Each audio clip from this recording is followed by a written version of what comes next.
I call this meeting to order. This is a regular meeting of the Northfield Public School Board. Today is Monday, February 27th, and the time is 6 p.m.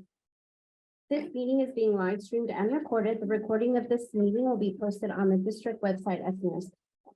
Welcome members of the community here tonight to observe the important work being done on behalf of all district stakeholders. Dr. Hillman, we have some items in the table file. Yes, there were several items in the table file. There are some personnel items, including appointments, increase, decrease, change in assignment.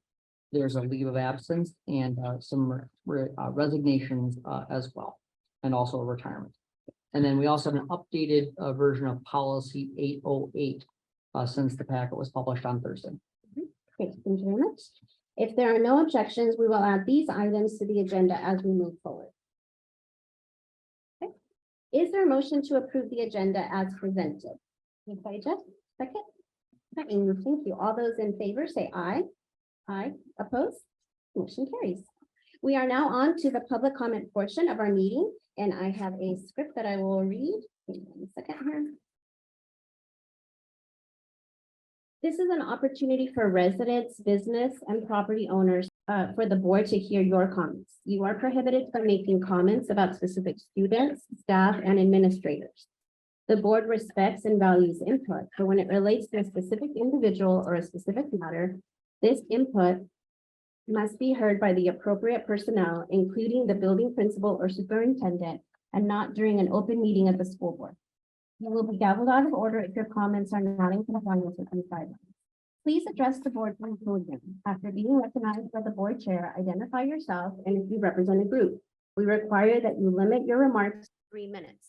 You are not allowed to yield your time to another person. It is expected that members of the public will address remarks with civility and respect. Personal attacks by anyone addressing the board are unacceptable. The board has allotted up to a total of 30 minutes for public comment at regular school board meetings. I will now begin to call those who have signed up to speak in the order in which they signed in. Vice Chair Corey Butler will be monitoring the speaker's time. He will signal each speaker with the time they have remaining at 1 minute, 30 seconds, and 10-second intervals. Again, please make your comments as brief as possible, but no more than 3 minutes. Okay, we have a number of speakers tonight. We have 5 speakers, and our first speaker is Hazel Shepelton. Welcome, Hazel.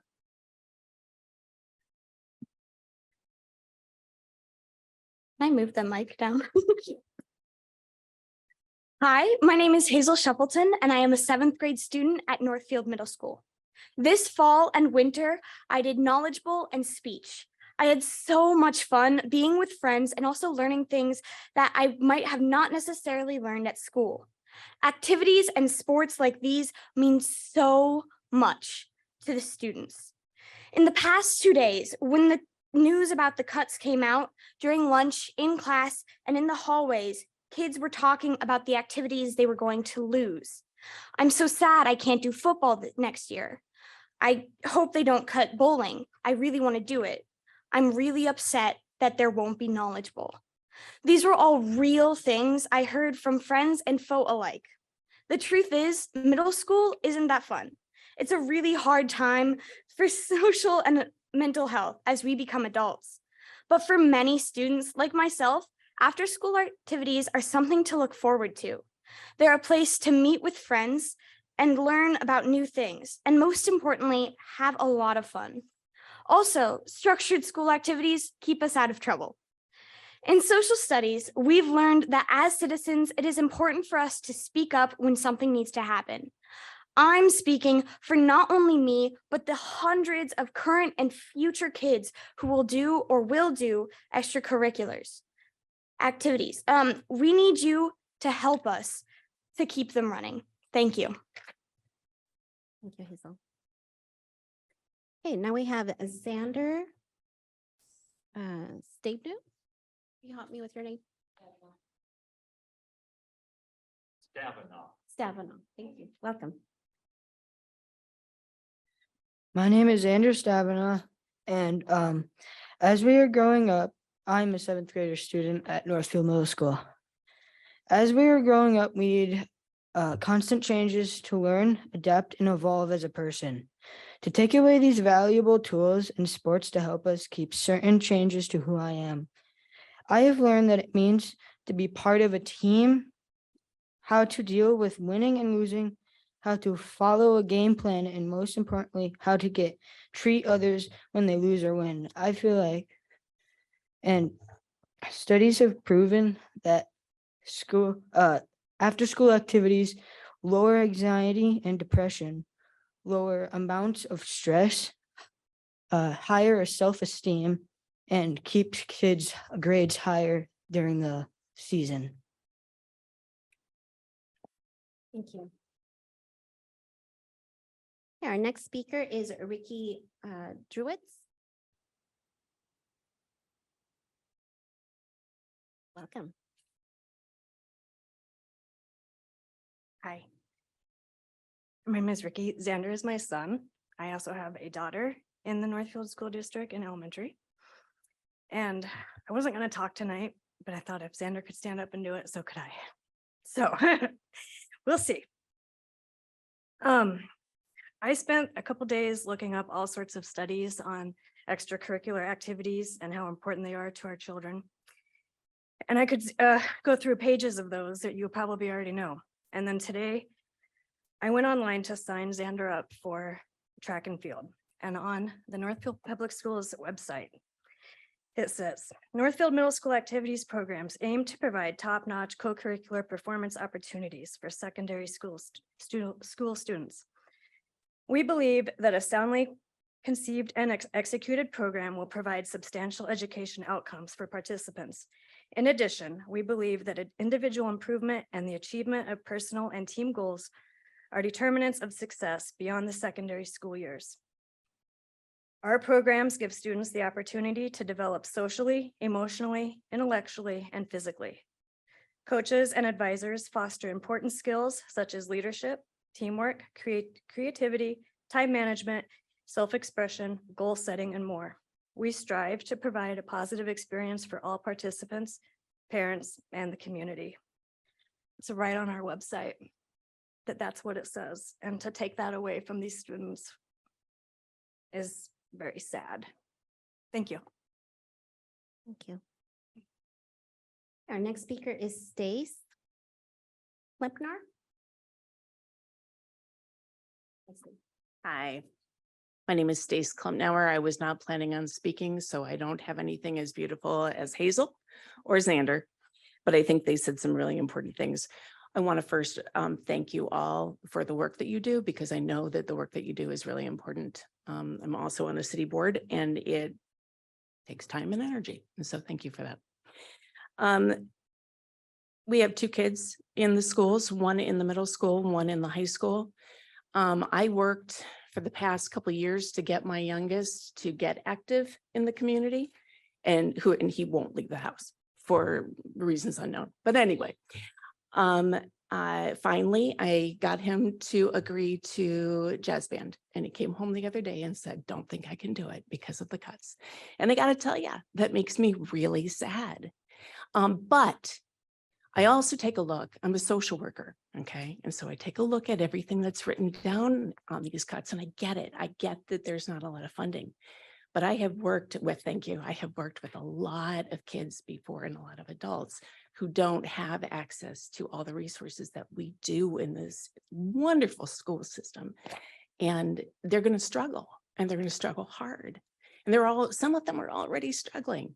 And so it's just really super sad to see all of that kind of laid out here. Okay. So thank you very much for letting me talk, and I hope my kid can do jazz band. Okay, now we have Stacy Wynn.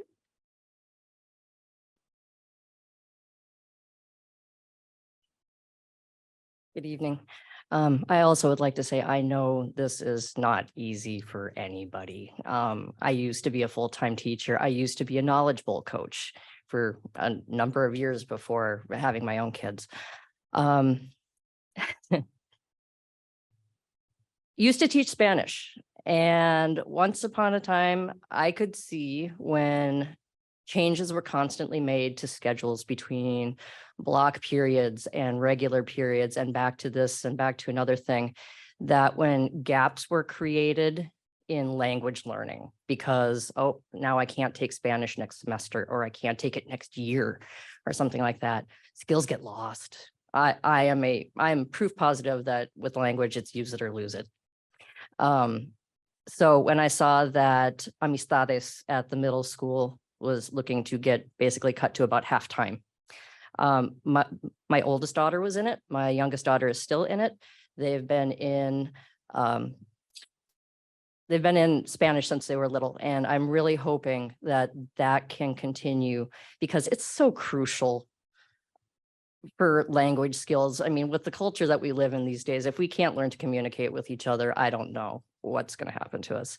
Having the Amity interns is also a huge part of that, I believe. Some of these kids, this is their chance to meet somebody from someplace else. So I'm hoping that can also stay. I'm also hoping that transportation isn't charged for within 2 miles of the school, because I looked on a map and that's from the middle school all the way up to Ziggy's. That's a long distance for people to have to either pay for busing, walk, ride. Some of us can't necessarily always get our kids to schools on opposite ends of town on time with that. So thank you very much. I'm also hoping knowledgeable and things like that can stay on the roster, because there just aren't enough things for kids who don't do sports. Thank you, Stacey. Okay, that is all of the speakers that we have signed up for tonight. Thank you to all of you.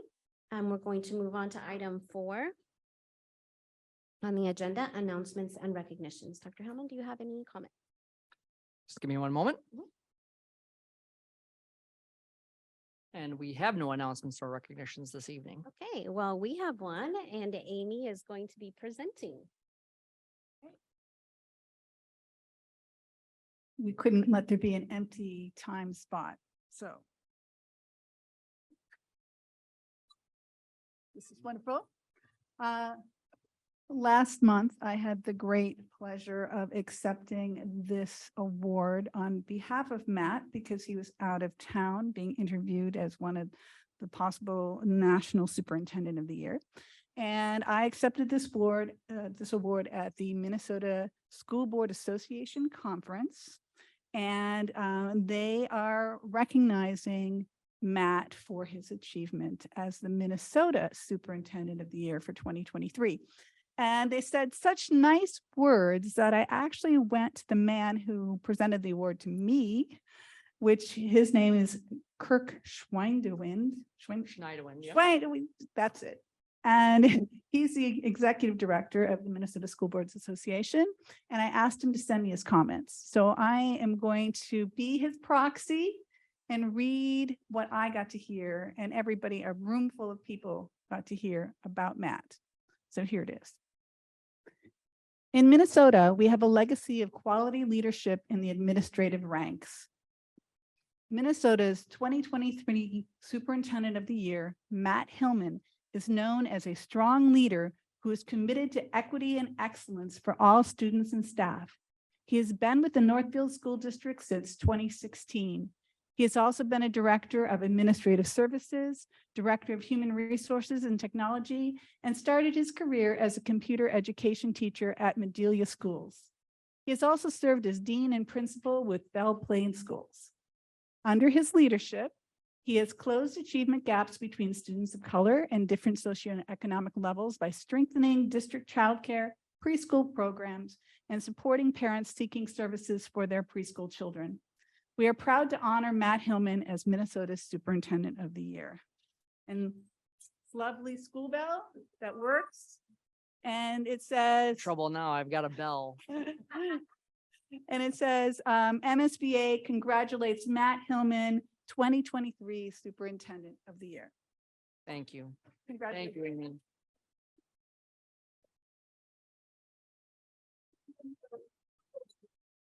I'll see him on Wednesday, so I'll probably did a good job. Thank you, very Amy. much. It's very It's kind. terrific. I appreciate it. Thank you. And we did have Congratulations. one additional announcement. So there was one announcement that came through, so I will read that right now. Maybe. Is it an award for Amy? It is not an award for Amy. we have one announcement about Down Syndrome Day. So World Down Syndrome Day is marked each year on March 21st, and beginning in 2006. The 21st day of March was selected to signify the uniqueness of the triplication of the 21st chromosome, which causes Down syndrome. Northfield Public Schools may have the opportunity to view a locally made video on the importance of inclusion of children with disabilities such as Down syndrome. So that's our one additional announcement for this evening. And thank you very much, Amy, for doing your best Kirk Schneiderwin imitation there. Thank you. I appreciate it very much. All right, thank you. Any other comments, recognitions, awards? Nothing else? Okay, we are on to our item for discussion and reports. We have two items tonight. The first is our proposed budget reductions, and Director of Finance, Val Murdesdorf, and Superintendent Hillman will present the proposed budget reductions for fiscal year 23-24. So Tim, I've plugged my laptop in. If you could bring that up on the screen, it'd be great. Thank you. So I'm going to work through the recommendations, and Val is going to assist me as needed as we walk through them. We want to just start with, we always appreciate people sharing their concerns about any budget reductions. I would be disheartened if people didn't come and share the concern about programs that we were proposing for reduction, because everything that we have in the school district has value. It means something to someone. And school budget reductions are painful.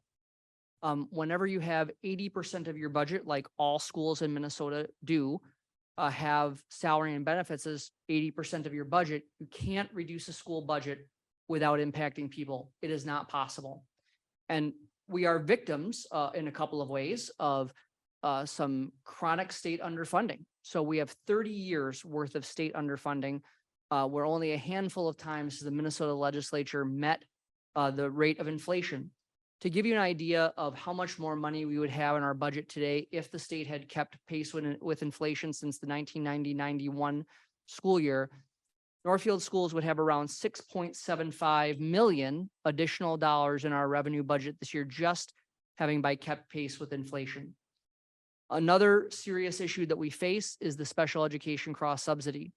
And the special education cross subsidy, we always define it so people know what it is. It is the amount of money that we spend from our general fund budget for legally required, and I argue morally imperative, services to students with disabilities for which we are not reimbursed by the state or federal government. On an annual basis, Northfield Schools faces a $5 million special education cross subsidy. A third part is that we are facing declining enrollment. And we've been facing declining enrollment for some time. We were able to fill that gap in and avoid reductions for many, many years through the generosity of our local community by passing operating levies and other ways that they have supported us financially. And we have been a major winner in the state's open enrollment program. We bring in far more public school students from other traditional public school districts than go out. So we were able to fill in that budget gap for several years by having an influx of students from other school districts. Those are the brutal facts. That is the reality that we face as a school community. And so being good stewards and being responsible with the dollars that we have, we need to make sure that we have a financial responsibility to the community. I'm going to give you just an example of how declining enrollment impacts our annual budget. So since 2018-19, we are down 245 students. That equates to roughly $2.45 million worth of revenue. And so declining enrollment has a substantial impact. 245 students sounds like a lot, and it is, but they don't all leave in nice, neat packages, right? And so we still have the need for much of the services and the staffing that we have when you think about 245 students out of nearly 4,000. So these are difficult times. They are difficult recommendations, and we would all prefer not to be doing this. But we also have to make sure that we are stewardly of the district's funds so we can ensure that the district continues to have quality programming overall as we move ahead. The reductions that we're talking about are painful. There is no two ways about it. And we're not going to try to sugarcoat it. We're not going to try to say that it will get better soon. Our current enrollment projections, and I'm usually Mr. Sunshine, but the current enrollment projections continue to show that we will face declining enrollment for at least the next 3 years. There are 2 reasons for declining enrollment. The first is a lowering of the birth rate. We're seeing that across the country and here in Minnesota particularly. And then in our community, our housing just has not kept up with the people who would like to live here. So we know we have a housing issue, which anybody who's listening, if you pay attention to our local circumstance, we all know that we have a housing issue in our community. I'm hopeful that some of that will open up. As you know, we have been widely lauded for our financial management practices. Val Murderstorff is one of the best finance directors in the state. We have a AA+ bond rating. That's a very high praise from Standard & Poor's. So we have managed our money well, but no district, even with the support that we have from our community, can outrun the declining enrollment and the chronic state underfunding that we're talking about. Now, some people have heard me say that 100,000 times probably, and I'm going to keep saying it because new people come to this discussion every single time, and we need people to understand why we got here, how we got here, and then what are some of the things that we need to do moving forward to truly prioritize public education in our state. We have also been facing this past year, while school districts have known about inflation for decades, and we've been telling the legislature about it for decades, many other people learned about inflation in the last 6 to 8 months as we've seen a lot of the things that we see in our daily lives go up substantially. One example of how inflationary pressure has impacted Northfield Public Schools is in 1 year, the replacement value of our school property increased by $62 million to $315 million. Now, we don't have any shiny new buildings as a result of that. That is just what the marketplace says the replacement values of our schools are. How that is impacted in our property insurance. So this is one bill we pay. It went up $50,000 in 1 year. Now, we did what we always do. We were good stewards. We renegotiated. We increased our deductible, and we paid a little bit less, about $23,000. But if you think about all the different things that the school district pays, that's how inflation in its current context has an impact on all of the work that we have done. So we made some substantial reductions last school year, and we brought together a wide-ranging group of stakeholders over 4 meetings to help prioritize what are the services and the programming that we should make sure that we prioritize. There were over 70 people involved in that in a variety of different ways. And this year, the administrative team used the 2022 budget priorities to develop these recommendations. And again, we told that budget team and the community last year that we were looking at 2 years worth of reductions. And so that's why we felt that we were able to use those priorities for the 23-24 school year. So I'm going to come back to some pieces here, but next we're going to walk through, and this is important. So I'm going to walk through each one of the proposed or the recommended reductions. Val will help me with some specifics on a few of them. So at our elementary, the first piece just is that you'll see both in the elementary and secondary package, we are recommending to eliminate our Portage All the Time online program. We built a Portage All the Time online program for the long haul at the beginning of the pandemic. We really felt that there was going to be a substantial market for an all the time online system post-pandemic, and we were wrong. As we all know, many people prefer their students to be in person in school. Now that is just, we still have around 85 students who have selected that. That's important to these students.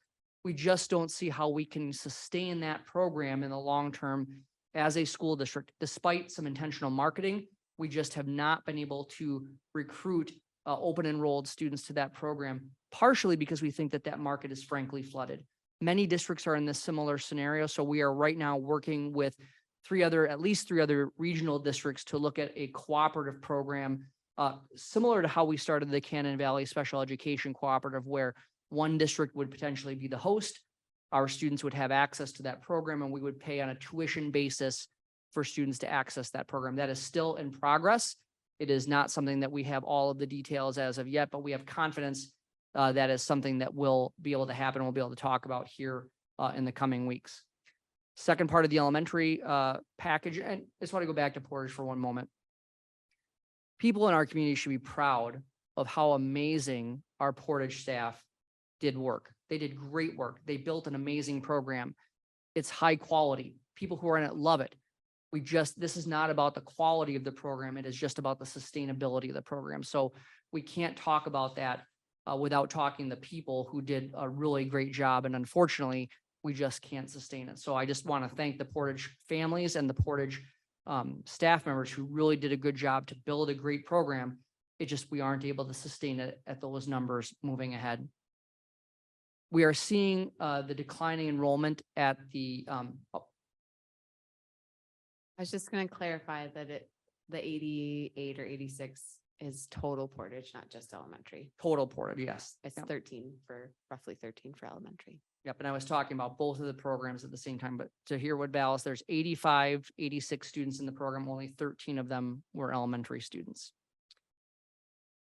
At the elementary school, that is where we are seeing the initial waves of the declining enrollment. And so we are looking to reduce 6 elementary general education sections due to declining enrollment. And if you're looking at this chart, you'll see that our projected average K-3 class size would be at 21.5. It is slightly above the priority statement that we had of trying to max out at 20, but not too far off from that. And 22.5 in grades 4 and 5, which would be within what the recommendations of the prioritization teams were. And so the key part there is there will be some variability. An average is an average. There will be some grade levels where you will see a section that falls outside that norm. That's just the way it is. And in our district, a lot of times that depends on the compañero section size. So that is the one variability. But when we look at the averages, we'll be very close to what the projected K-3 recommendation was. And again, within what the 4-5 recommendation was. So those are the two reductions at the elementary level at $820,000. Val, did you have any other further comments on the elementary package? As we move to the secondary package, beginning with line item 3, the high school is looking to reduce, will be required to reduce around 3.1 FTE, roughly $310,000. Those specific course sections are yet to be determined because they are continuing to work through the registration process. And so the registration process at the high school is coming to conclusion here very quickly, and we will be able to share with the community in the coming weeks what reductions would happen in those courses at the high school. They're just not quite there yet, but we know that there will be 3.1 FTE in reductions at the high school. We are looking to reduce a credit recovery educational assistant position at Northfield High School. And so we have a credit recovery program. There's a teacher and an educational assistant. This is looking at that educational assistant position. We have struggled to hire in special education, but we have had greater success in hiring special education teachers than we have had in hiring special education educational assistants, or what some districts call paraprofessionals. So both at Northfield High School and Northfield Middle School, we are seeking to post a special education teacher position that would essentially take the place of 3 educational assistant positions. There's a small savings of $20,000 each. And then in addition, that should help balance out some caseloads of our special education teachers. So not ideal or perfect. Anyone who looks at that and says, well, how can one person do 3 people's worth of work? It's a challenge, but we are looking at how we can try to best serve our special education students. These are positions, these 6 special education educational assistant positions are jobs that have gone unfilled this year. So we have not been able to, so the line item is still in the budget, but we are not able to hire for those positions. So this is part budget reduction, part adjusting our strategy to try to serve our special education students in the best way that we possibly can. I talked holistically about the secondary portage program. And so lines 7 and 8 look at the secondary portage program costs for staffing and for the software. So you can see that's just more than $400,000. The next 2 items, 9 and 10, Science Olympiad and the math team at the high school. Those 2 activities have not had participants since before the pandemic. So they were items that were still in line items within the budget, but there hasn't been a program in a few years. And so those are recommended for reduction at this time. We are looking at how we might increase some fees as well. So you'll see that the recommendation is to increase activity fees by $5 per each activity. That will increase $6,000. increasing ticket prices for admissions to activities by $1 does put us at the top of the Big Nine conference in terms of what our admission fees would be. But it does raise around $25,000. So you'll see some of these are reductions and some of them are additions through those fee increases. Looking to reduce the use of coach buses for activities, that's a savings of $60,000. There are some high school activities where the nature of the sport or activity necessitates having greater storage. So for example, a football team needs to bring equipment with it to its away site. Benjamin Bus, because of the way that they prioritize safety, will not pull a trailer. You might watch sometimes, you might see on Highway 35, a school bus pulling a trailer. And Benjamin Bus has just said they won't pull a trailer. They don't believe that that's safe. So we are looking at different ways that we potentially can transport some of that equipment, but this would drastically reduce the number of coach buses used going to just regular school buses for most activity transportation. Discontinuing the after-school activity bus, this co-curricular expense of about $25,000 does a rotation. It does a loop through the school district, dropping students off at various sites where activities are being held. At one time, one of the reasons that we had the activity bus is that it was not safe for students to be crossing at Jefferson Parkway prior to the implementation of the roundabout. Now with the roundabout and the underground passageway, it is safer for those middle school students and high school students to transfer back and forth. Certainly, we would lose a substantial amount with the activity bus going away. There's no question about that. Students would be required to get to their practice site, either walking or we have some students who do drive themselves depending on their age, which some of that happens already. And we are working on getting the data of how often has that activity bus been used in the past. You'll notice that we are not recommending reducing the additional counselors that we added 2 years ago with our COVID relief funding. So the middle school, the high school, and the area learning center all added a full-time counselor beginning last school year. And one of the ways that we're offsetting some of that cost is part of our counselors contract had been to have 15 extra days beyond the 187 contract days for things like wrapping up the school year, helping with schedule changes at the beginning of the school year. We're going to reduce those extra days from 15 to 10. And again, with an additional counselor, if you think about it, having 4 counselors at the high school as opposed to 3, and 3 at the middle school as opposed to 2, that does provide more service. So we felt that we would be able to reduce those extra days for the counselors because we have an additional FTE at both the middle school and high school. The area learning center counselor will also stay. We are proposing to reduce a high school attendance administrative assistant, basically coming down to the days of the school year. That's generally what we're looking at. So now there's a little bit of time before the beginning of the school year and after. This would take it down to basically, not perfectly, but basically the school year.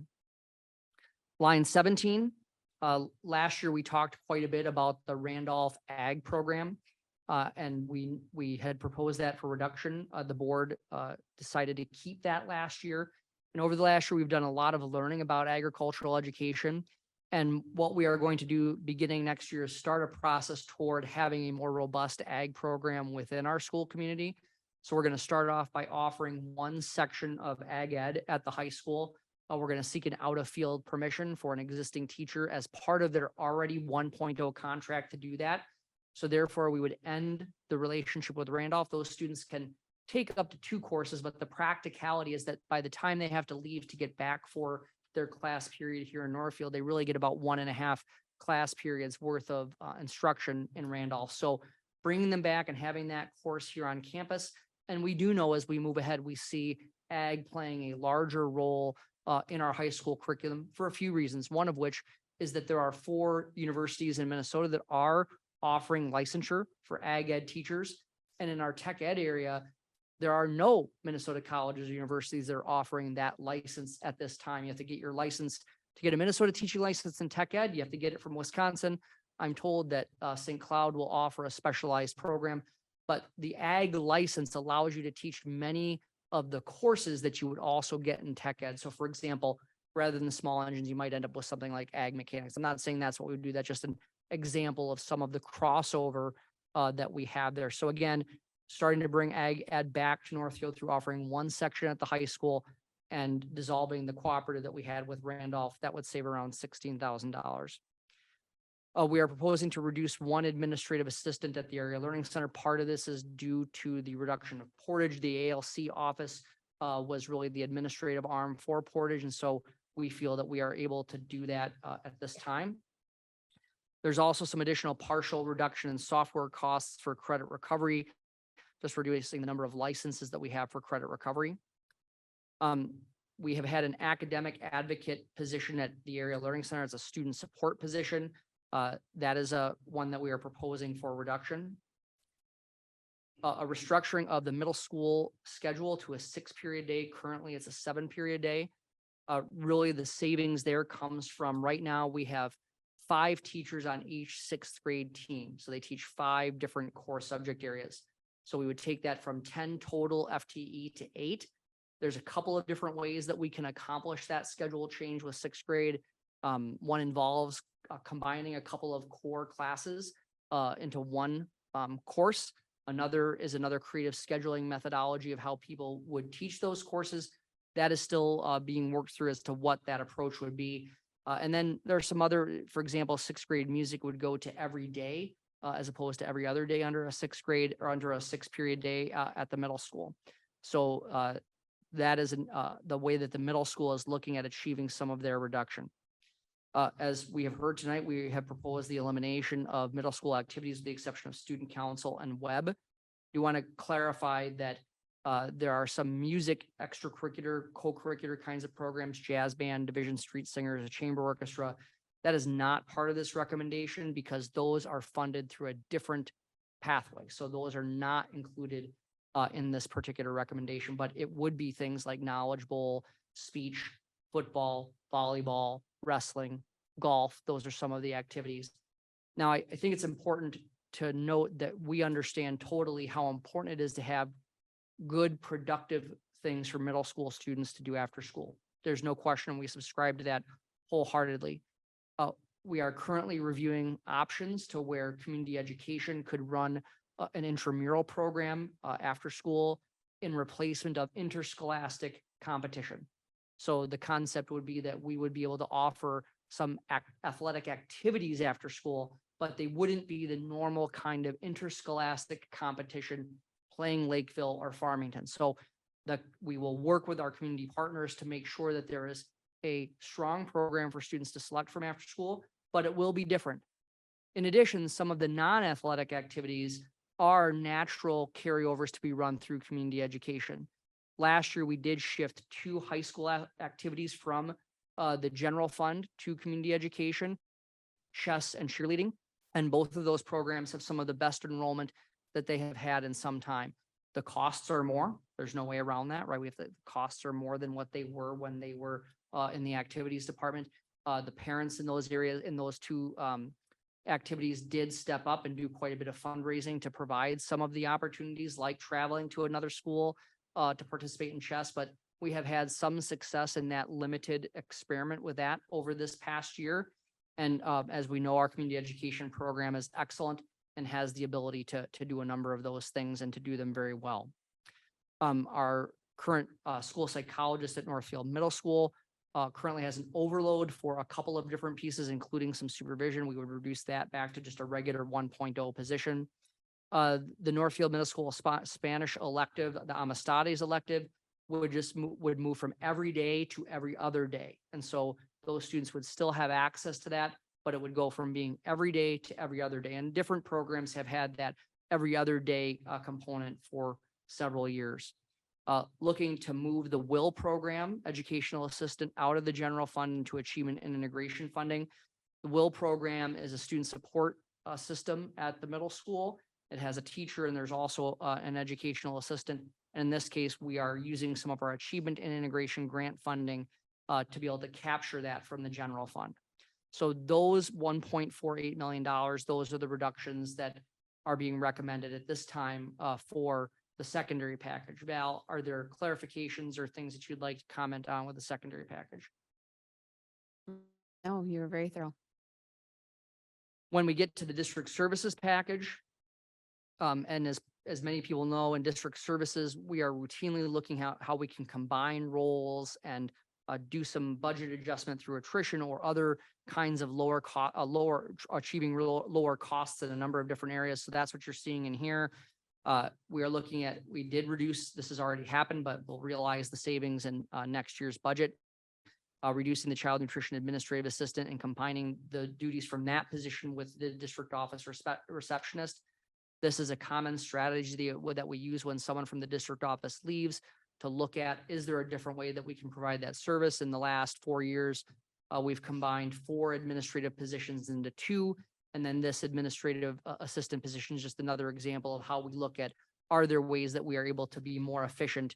And people still do the same amount of work, right? It's just done in a little bit of a different way, and doing the best that we can to keep up with all of that, what is expected. HR and finance are moving to a new absent management and time tracking software. It's a savings of around $6,000. It's one of those cases where the software is less expensive and actually looks like it's better software. So that is the kind of thing that we do regularly. People are just seeing it very clearly this year. Transferring some buildings and grounds equipment costs to the capital projects levy. And so again, most of our equipment is usually in our operating capital account. There was some equipment still in the general fund for buildings and grounds that will be shifted as we expand and extend the amount that we have in our operating capital through the capital projects levy increase. We are proposing to discontinue our membership in Schools for Equity and Education. That's a group that we have been a long time part of for a long time, really focused on tax fairness and looking at lower property wealth districts like Northfields to try to advocate at the state level. As we look across the board, we have valued our membership with C. We feel that this needs to be on the recommendation list this time. We are planning to discontinue our financial forecasting software. We have the ability to do that in-house and a little bit more work, but Val feels that she can put together a spreadsheet forecasting system that will replace what we have been paying for the last few years. We are allowed to charge a percentage of the finance and HR software to operating capital. Most of the time, our software has to be coded to the general fund, but there are some specific exceptions and ways that you are able to, because of the way the software serves, that we are able to assign that to operating capital. So that portion will be done next year. We're moving our buildings and ground work order system in with our existing technology work order system. That's a savings of $2,000. We're looking to reduce our communications and public relations budget by about $17,700. We are reducing, during the pandemic, we helped fund a number of hotspots, internet home access for families who were not able to secure that access, which was so important during the pandemic. And we are starting to phase that out. We are having the amount right now. We've typically had $20,000 in the budget the last few years. We're going to have that to $10,000. And then we are working to help transition families to a new T-Mobile program that is intended to connect 10 million students to the internet for free. So our goal is to be able to transfer all of those students, that we're reserving some of that yet to make sure that people don't go on, people's internet access isn't interrupted if they still need it and qualify under the system that we had during the pandemic. We have had a volunteer coordinator position that specifically ran the Accelerate Northfield program. This was a program that was designed by some community members to match volunteers with specific academic needs. And so we have been paying for that for some time. And now we are looking at, again, discontinuing that. And what will happen is our buildings already do quite a bit of volunteer coordination. They would add this portion to the coordination of the volunteers that they have. And then finally, in the district services program, I'm sorry, I'm not quite there yet. We also are looking at changing the process for backing up our Google Suite data. So what we have done for some time is we used the Google backup, and then we had paid for an additional backup so that we were backing up the backup. That was when we initially moved to Google Apps. Our technology services department has enough experience with Google Vault to where they feel very comfortable that the data is secure there and that we don't need to do the backup to the backup, if you will. So we do like a backup to the backup, but we just can't afford it anymore. For many years, we have used EduVision. It's a paid service to do some video streaming and, of course, archiving of these board meetings. It goes back to when we did a Northfield Middle School daily news program. Of course, since that time, video streaming has changed substantially, and we are ready to move to YouTube. We actually have already archived all of the existing board videos going back about a decade, and we're getting ready to be able to make that shift here fairly soon. We are also looking at eliminating STAR testing at the middle school. So STAR testing is one of the pieces of data that we use to judge, are we moving ahead with academic performance? Reducing this means we'll just need to rely more on the state testing data for our instructional analysis. And then finally, the Amity intern position. This, of course, is a position that we have that is to support the Compañeros program. And often they are, if you'll think of them as kind of an AmeriCorps volunteer, but there's a small payment for it. So we would reduce that. We have struggled in the last few years to secure people to host those students as well. And there is also variability each year in terms of who we get. And so some years it's outstanding and other years it's a little bit more work than normal. And there is a charge with it. So we are looking at eliminating that as well. So those total around $215,000 to hit our grand total of $2.5 million that we are proposing for reduction. Val, do you have comments on the recommendations for district service? Any clarifications? The only clarification I have is on line 37. That is actually a 3-year contract, and I missed the little asterisk there. So that would not be realized till fiscal 25. Thank you. That was line 37, the STAR testing. Okay, thank you. And then people also saw at the end of the budget here and end of the proposed reductions, you're seeing some additional reductions planned for the 23-24 year. These are reductions that were already approved by the board last year, but were delayed in their implementation. We used quite a bit of our COVID relief funding to try to stave off some of these reductions. And one of the ways that we did it was by paying for these services for one additional year using our federal COVID relief dollars. So we just wanted to remind people that those items had already been approved by the board, but that they would go into effect for next year. And the transportation budget, I do want Val just to talk briefly about the concept that we are looking at with some potential paid transportation. I want to be very clear, we're not proposing that yet. It is something that we are under consideration. If we were to propose it, even though the board had already approved a 10% reduction in the transportation budget, there are a variety of ways that we've been looking at trying to achieve that.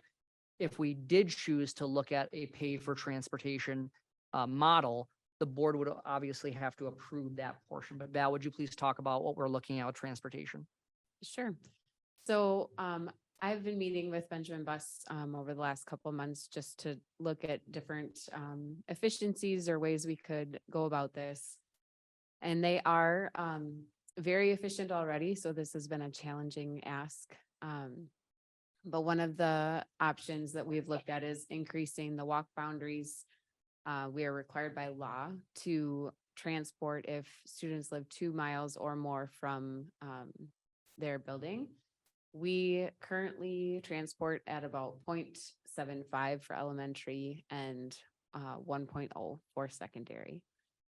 So this, one of the strategies that we're talking about is charging if you are in that 2 mile radius. So we would still provide transportation as it is currently, but we would charge if you're in that 2 mile. Highway 3 would still be considered a hazardous crossing. So if you are on the other side of Highway 3 and coming to the high school or middle school, that would not be considered in the chargeable area. And then the other option we've looked at is just increasing walk boundaries. But due to the 2-tier system we have, that actually does not generate savings by reducing routes, because those buses are being used twice and we do need them due to the square mileage that we cover in our district. So those are some of the things that we're kind of walking through and looking at. So we'll go back to where we started, which is all of the things that are on this list that are recommended are things that have value to people in some way, shape, or form. I mean, even the one that we talked, the backing up of the backup, right? That has been an important redundancy, and it does mean something. we can't afford all the things that we have wanted to do as we move ahead. And so please know that the thought process and the thoughtfulness of how a budget is constructed, our administrative team has been working on this for about a month. Again, reviewing the priorities that the prioritization team set last year, really being thoughtful, making sure that what we're recommending does its best to align with those priorities, and understanding that we are now at a point where some of those priorities come into conflict, right? So when we talk about trying to maintain class size versus some other things, you're starting to see where some of those conflicts come into play. So there's nothing easy about any of this. I am sorry that we have to do this. I really am. But it is our responsibility to make sure that we can continue maintaining as high quality of a program as we have for as long as we possibly can do it. And to do so, these reductions are necessary. I do want to just answer a couple of things that sometimes people ask. So, okay, you just passed that capital projects levy last November. Where's that money?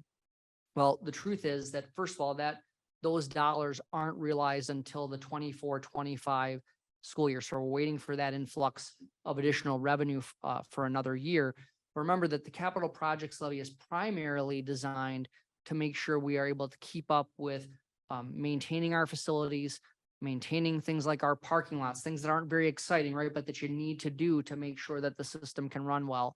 It's about purchasing materials and curriculum for our staff. It's about making sure that our technology is continuing to be up to date, other kinds of equipment. So that's what the capital projects levy is for. It's for those materials and curriculum and materials for students and teachers, as well as making sure we're able to maintain our facilities and equipment.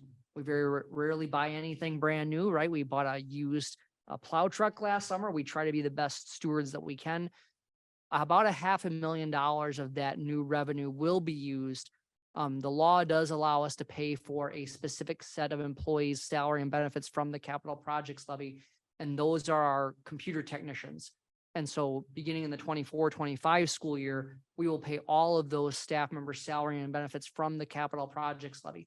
So there will be about $500,000 of general fund relief, but that does not come in play until the 24-25 school year.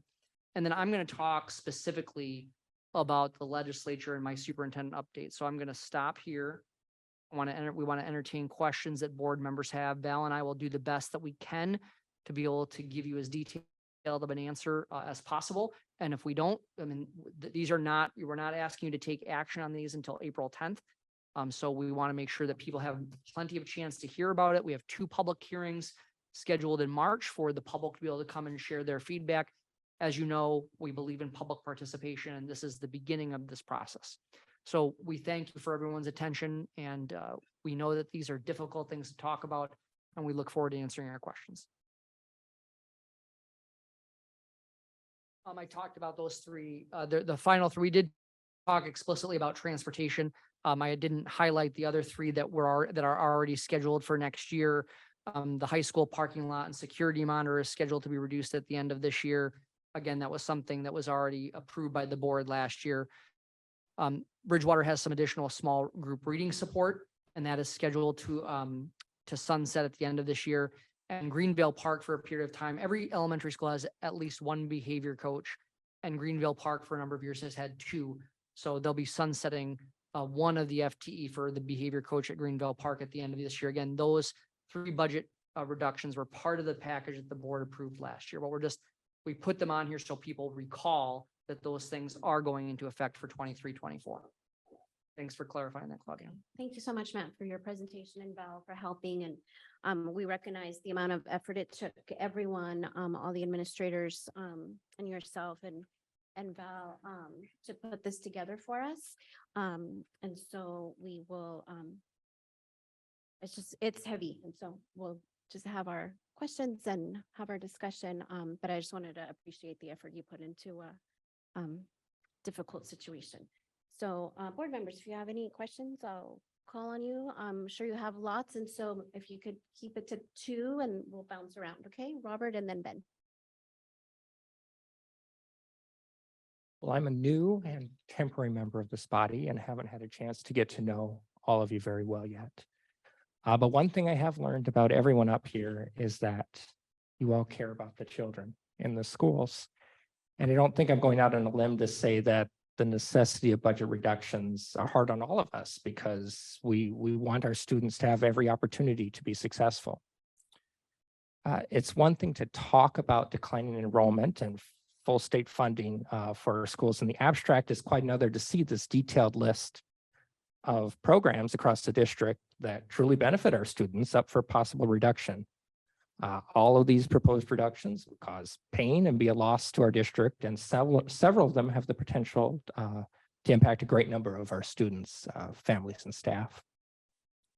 A couple of them, middle school activities and transportation, and I know that the transportation piece was approved in the last budget process. But it'd be really helpful for me and perhaps other board members to learn more about the possible alternatives. I would appreciate knowing more about what a community education-based model would look like for our middle school activities, including what activities might be offered and what fees would be associated. And for the transportation piece, if we are to look at a pay model, I would like to know what kind of numbers of families would be impacted and the proposed fees, and seek assurance that our FRP students are going to be exempt from this. And I know that our administration is working through the logistics of this. These details would be helpful and seen during this budget process. Val, do you want to start with some transportation? So I don't know, I'm not going to get incredibly specific because we're still talking through whether or not this is truly an area that we want to recommend. The initial concept, I did not bring the file that has the number of families and students impacted, but I do have that data from Benjamin Bus. But we were looking at potentially between like a $200 and $250 annual fee. And if you qualified for free or reduced lunch, there would be no fee at all. So it would only be full paying families. And we would certainly look to partner with any entity to help offer scholarships and support to make that easier for families. That's kind of the initial concept. I'm not going to guess on the number of families because I do have that number, but I'm not going to try and pull that one out of the back of my head. But that fee range roughly equated to, I think, $300,000 or so. So we would still be able to provide the transportation that we're providing currently. It would just charge a fee for some of the families that are utilizing that. Anything in more detail you want on the transportation? Just when we get the number of families impacted, that'd be nice to see. Absolutely.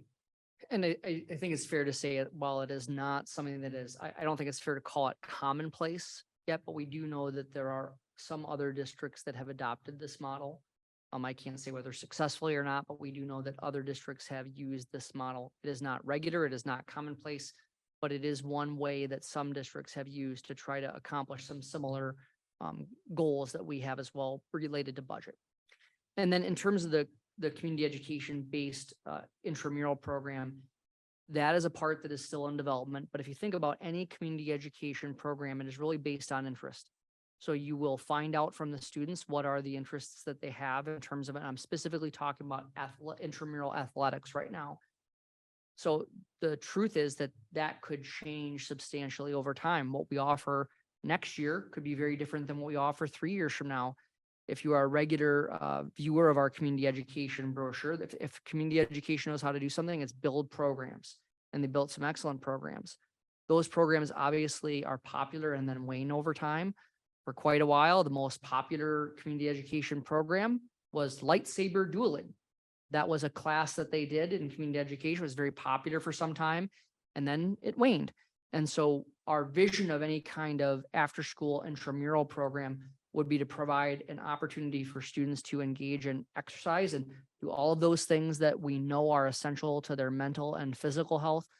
What you would lose, you would still be able to have competition in whichever athletic sport that you participated in, but you're going to another school to compete against Farmington or those kinds of things. That would not be the same way.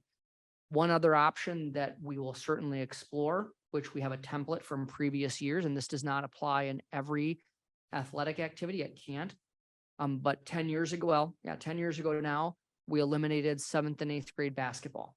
And the Northfield Youth Basketball Association took on the administration of that program, and they still run a very successful 7th and 8th grade program. So that does not apply to every single sport, right? We have some of the sports that are offered at the middle school do have strong local youth associations.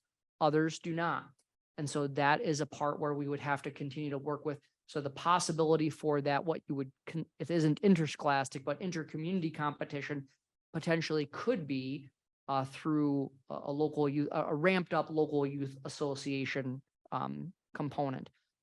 Can't promise you that right now. We're still working on that part. But when I think about a community education-based program, community education-based programs are based on what the people's interests are.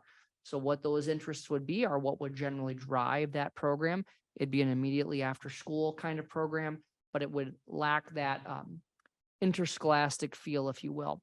The non-athletic activities, so things like Knowledge Bowl, things like speech, those kinds of things could be run in a very similar way to what they are now, but the registration and the fees going through community education. So in some examples, there's some strategies that we've used where an advisor, for example, gets a certain percentage as their salary, they get, or their stipend, they get a certain percentage of their registrations as their stipend. That's how you end up paying for the coach, if you will, or the advisor. And in some cases, you will start to see parent groups who form almost a booster club like groups to continue to support those activities. So I can't tell you what activities would be available because we aren't that far yet, but what I can tell you is they would be based upon what is the student interest through the community education athletic components. We also have to acknowledge that when we reduce middle school athletics, you do change the way that you have a pipeline for high school athletics. And so that is something that we just want the board and the community to understand the potential impact there as well.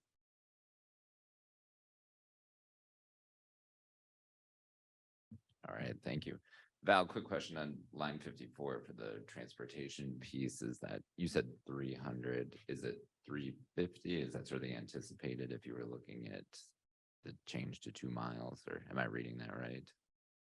So the amount that was approved and targeted last year was 350,000. When we're looking at the range, depending on how much the charge would be, we can get to the dollar amount, but the amount that seems most in par with what other districts are doing would generate roughly $300,000. Okay. Does that make sense? Yeah, no, that does. Thanks.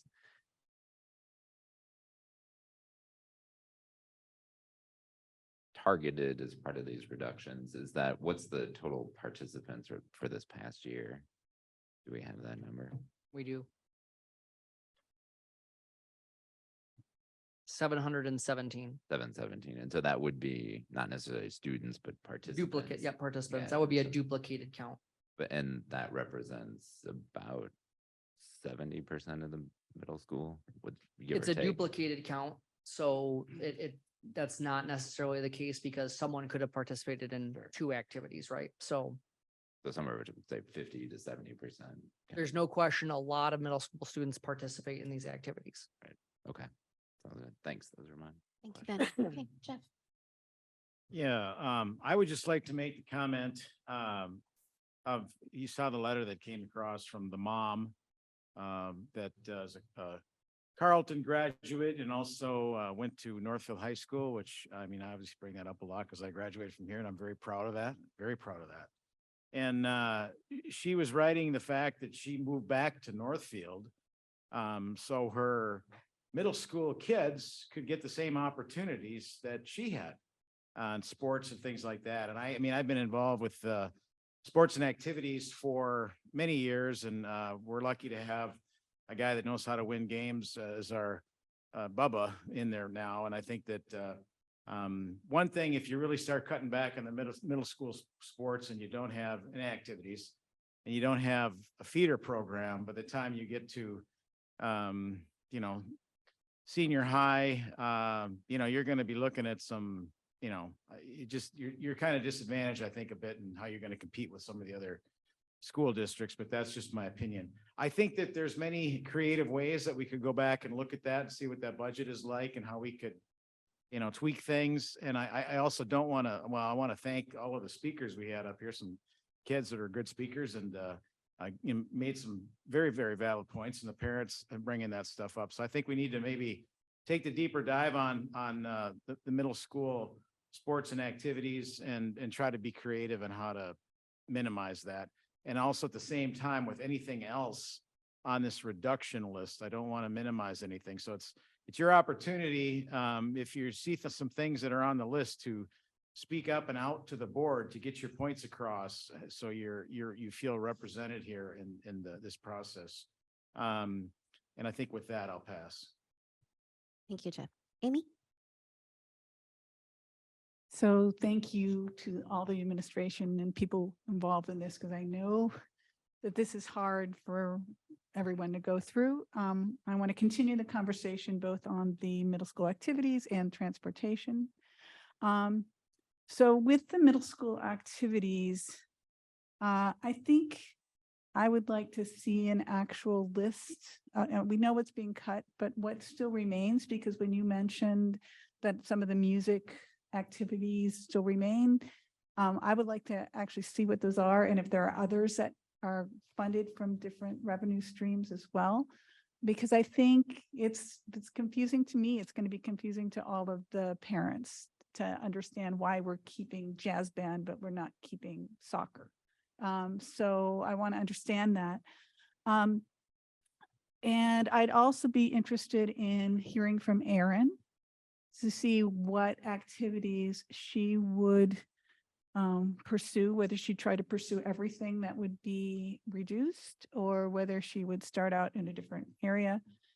And I'd also be interested in some feedback from the high school coaches, or whoever it would be, who are at the other end of this pipeline, if they have any concerns of what would happen to their programs if we move things to the community education. So those are some of the questions I have. But then I also went through all the numbers, and I came up with my own little number on the activities, and that was, I took the net gain / loss, and they were all losses. So I took the net loss and I divided it by the number of students that participated, and I came up with a loss per student. And I realized there was a tremendous difference between the subsidies that we provide for the different activities, ranging from $577 per each student in the speech team to $23 per student in the drama / musical area. So that's, you know, more than 20 times more for the speech participants. And so I'm also wondering if there's a number of, you know, whether we need to eliminate all of these, or maybe we should look at how much we're actually subsidizing per student. The 4 least expensive ones, all well under $100 subsidy per students, were track and field, drama, which is the plays, musicals, girls tennis, and the fitness center. And maybe because they cost less per student and they do involve a large number of students, maybe we should be looking at those and saying, we don't have to get rid of everything. We can keep these at least, because we know we're spending less per student to maintain them, and they are affecting larger numbers of students. So just an idea, another way of splitting it apart. So those are my comments on the activities. If you want to respond, I'll stop before moving on to transportation. Yeah, so that's fair about getting, making sure there's the clarity of what's in and out. I think that what my understanding is, you'd be talking about WEB, which is our support for 6th grade students coming in program, and student council would remain in addition to jazz band, division, street singers, and chamber orchestra. But I will do a little deeper dive to make sure that there aren't other programs of similar nature.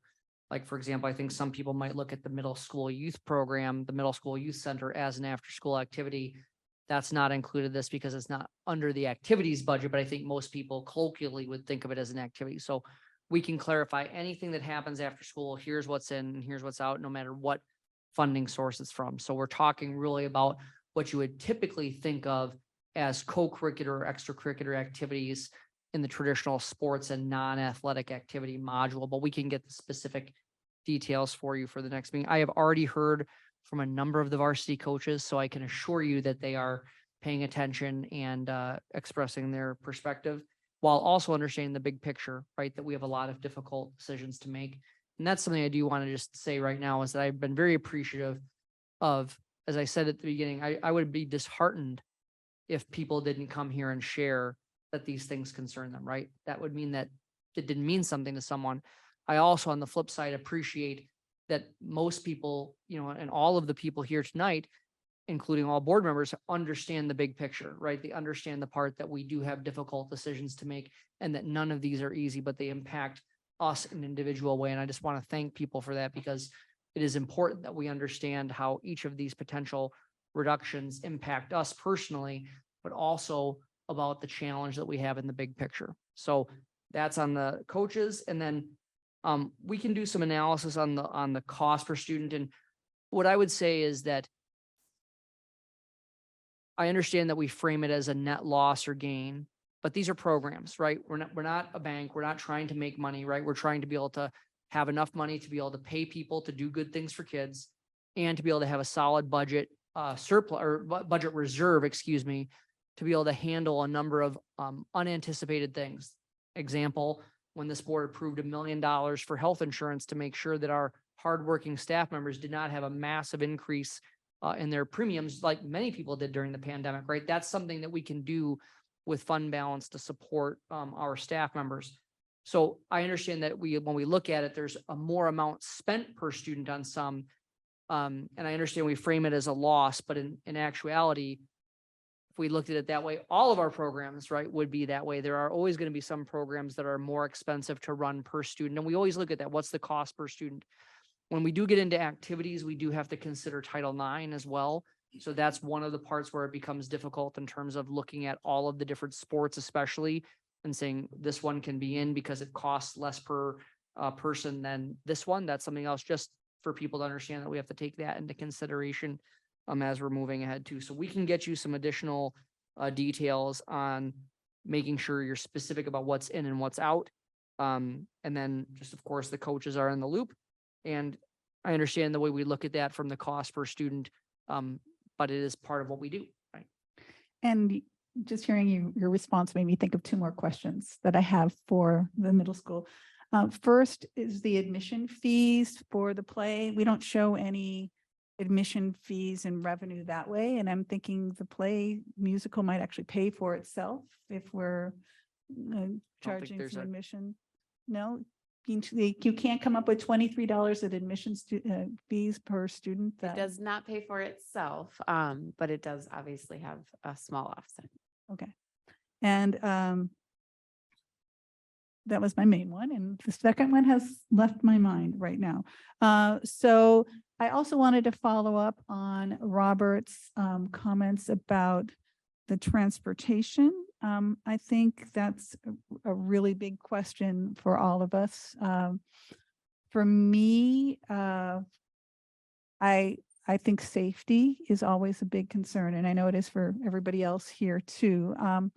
And I just want that to be sure that's part of your conversations. And I've talked to the Benjamin Bus people a lot too. I know they're very, very safety conscious. So, but I just think from a perspective of someone who lives on Woodley Street, and I see the kids crossing Woodley Street, it's fine for teenagers, but I cross Woodley Street every day, at least once, and I can easily wait for 20 cars, to go by me without stopping. And no one stops on Woodley Street. I shouldn't say no one, but very few people stop on Woodley Street. And during the time when schools are about to start and schools are ending, those are the busiest times on Woodley Street, so I worry, making the students the elementary school students especially walk farther. I also worry about, you know, if you have a $200 to $250 annual fee, I assume that's per student. So if you have 2 or 3 students, Yeah, there would be a family cap. I don't have the number off the top of my head. I want to say 700. I think in my calculation, I mirrored it off the activities family cap that we have in place currently. so I would wonder how many families would say $700, I'm just going to drive my kids to school. And then we have a new problem or a worsening problem at the school of pickup and drop offs. So we might just be kicking the problem into another direction. Yep. All And the things we're thinking about. okay, all right, great. I shouldn't have worried because I know you're on I top of appreciate things. you sharing. And then I was also for transportation wondering about Arcadia and Prairie Creek. I assume those parents would also be paying for transportation, or is it because it's longer? How does that work for them? In theory, yes. In the analysis that we did, I don't think any of the families actually were within the 2 mile. It was maybe 1 or 2 families for them. And so just based on their locations and how it worked out, there was not really any impact there, from what I can recall on the data that I looked at. Thank you. Thank you, Amy. Great questions. Let's see. Lori had a question. Jenny? I have a few questions and then I have a comment. One question is for Dr. Hillman. Regarding the public hearings that we'll be having in March over the budget reduction recommendations, what would be the method of announcements that we're going to have to inform the public about these 2 hearings? So when we have done this in the past, what we typically will do is we use a variety of different tools, including our direct messaging from Skylert to our families, that we would do that from the district level. We also cascade that to the building level weekly emails from the building principals. We would include it in the Northfield News. We would include it on KYMN radio as part of our regular follow-up. Those are the typical pathways that we have used in the past. And they have been fairly successful at getting people to come to our events. Also, in these cases, we would also use our social media accounts to announce them. And then I have a question about the actual hearings themselves. How is it that we're going to be able to be open to new priorities or ideas that haven't already been established here with the funding priorities of folks that come in, just so that, you know, they'll have the confidence to know that not only is their voice going to be heard, but that there's a pathway for change or revisions and things like that. Can you just kind of explain what that pathway of change would be? Absolutely. So I'll give a couple of different examples of how that public hearing last year helped modify some of the recommendations to the board. So just so that people understand how we have done that, this was very successful last year. Anyone who comes to the public hearing, we have an initial presentation to give everybody, to ground everybody in what the data is, typically in the middle school auditorium. Then we, I believe, had 3 or 4 middle school classrooms where people divided out, at least 1 board member, at least 1 administrator, typically more than that in each room. And we gave everybody in that room an opportunity to share what their particular perspective was about the budget process. So it wasn't just something for people who are comfortable coming to the podium. People who are more comfortable in a smaller group setting had an opportunity to share their perspective within that smaller group setting. Then we come back to the auditorium and then people have a traditional public comment style opportunity to share either something that they had or something that they might have heard within their smaller group. So that's the way that we try to involve people to make sure that as many people get their voice heard as possible. Last year, things that came out of that public hearing were around Portage. One of the things was around Portage, to where that program continued on for an additional year based upon some of that feedback. And then people understood that we were going to need to see some increase in the enrollment, and we did some marketing. It just did not get us to where we needed to be. Another very hot topic last year was our relationship with Randolph around the Ag Ed program. And those folks, a lot of number of people who spoke as part of that have been involved in a number of committees this year as we have continued to look to how can we start moving toward an ag program. So you see a small step here tonight that I shared where we're bringing ag back, but that's an example of how we can show people that your feedback does result in things that are changing. In terms of if people bring forward new ideas or things that, as you might imagine, we are pretty thorough in trying to think through things, but we also recognize that we don't have a monopoly on good ideas. And so if we have new ideas that come forward with that, I can't give you a specific example of the public hearing from last year, though in our priority-based budget teams last year, those priorities were the result of what the community and staff members who were on those teams said. So that's one example or two examples of things that made a difference with the board's decision-making. I would also argue that we also heard very clearly about wanting to extend the high school security monitor for at least one additional year. And so that, was already scheduled, but to be ended at the end of this year, that was something that we've heard. So we have a couple of things that we can point to show that when people share their perspectives, that it may not be immediate, but we take those things to heart and they can be things that come down the pike in the future. I think Val has a comment too that she might want to make on that. I was just going to comment the one thing that was really kind of eye-opening for me last year during the public comment process was they brought up that the Randolph Ag program was eligible for some state aid reimbursement through the CTE levy, which we were not aware of. The state had no communication about that. And so we looked into it and we were actually able to generate revenue last year that we weren't anticipating. And so that's one example of where that was a positive impact for the budget in that year. Okay, thank you both. And then I'm not sure if these questions will be for Val or Dr. Hillman, but on the item 12, the increased ticket prices for admission, are those for high school activities only or middle school and high school? That's just high school.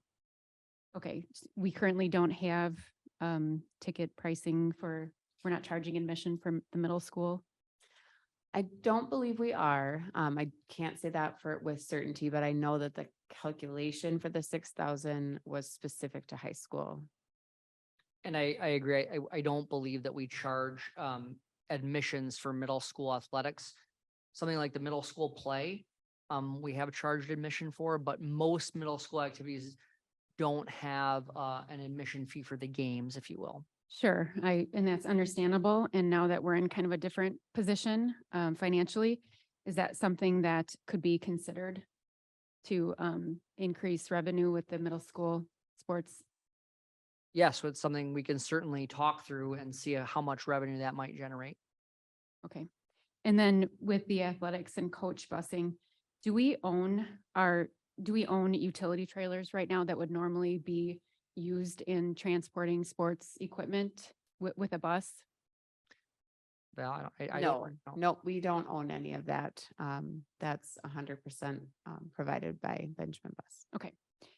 And then I just wanted to make a comment on this overall recommendation. It was really difficult for me this weekend to go through these, as I'm sure it was really difficult for anyone just taking a look. But I kept coming back around to the middle school activities and sports, because I think that there's one factor that I don't want overlooked here, and that is the inclusiveness, especially of team sports and activities that really require the kids to work together, or else, they can't succeed. And I really want to stress that, because that's one of the reasons that I was in middle school sports myself. I didn't know much about the sports that I was actually in. And so I probably performed not very well, but I was in it for the social aspect. Absolutely. And I'm so glad that I was.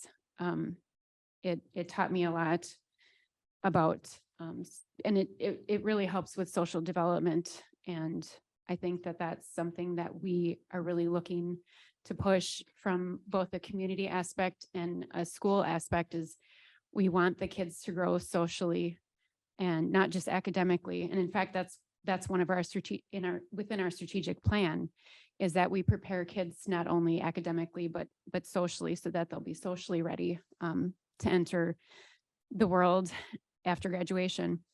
And so I was really surprised about that potential for elimination. And it kind of made me think about something that I heard.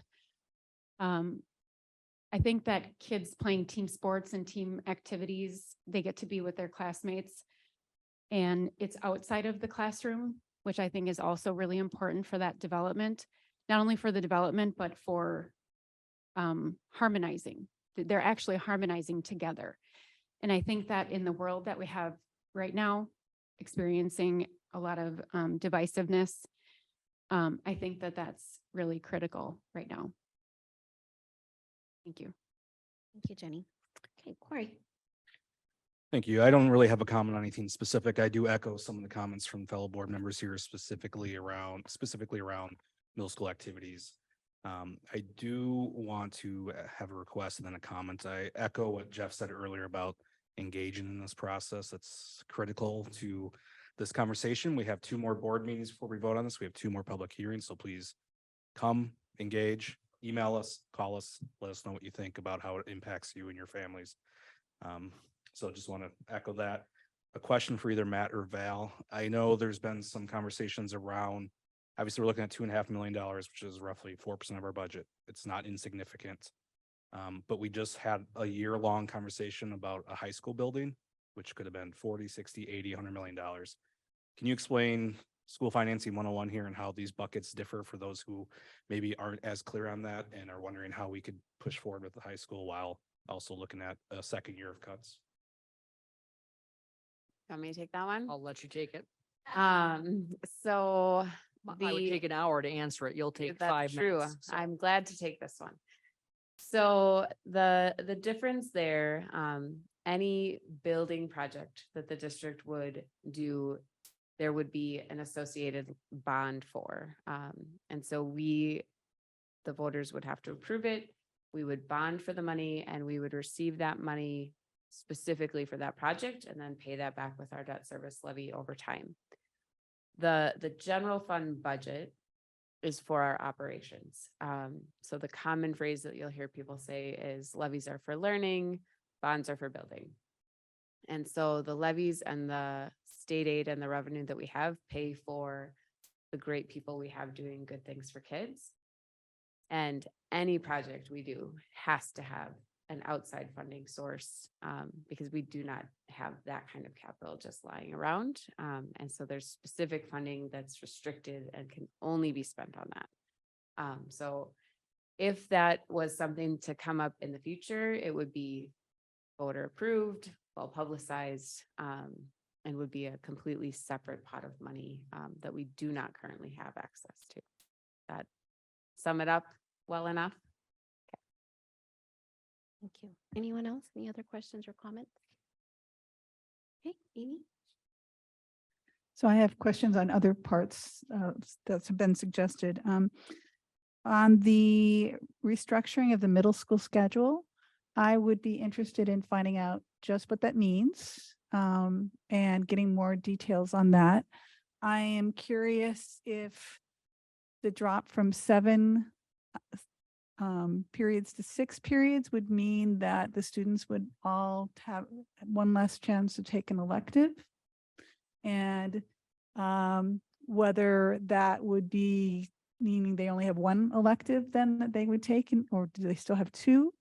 Also, since those electives such as industrial technology and choir and band all feed into the high school as well, how a sense of how that might affect what's going on in the high school. Because when my daughter was in middle school, which was a decade ago at this point, there was already concern as kids went to middle school that they had to choose between band and orchestra, and the kids who are very musically inclined, do both. And if you choose, I'm not band and, well, band and choir. You still have to choose between band and orchestra, but band and choir. If you love to sing, then you might not play your instrument anymore, or, you know, the opposite way. So I would hate to have kids have to decide between industrial technology and art, or, you know, so that I want to know what the impact of that is. I would like to know what the impact of that would ultimately be on the other end of the pipeline for the high school.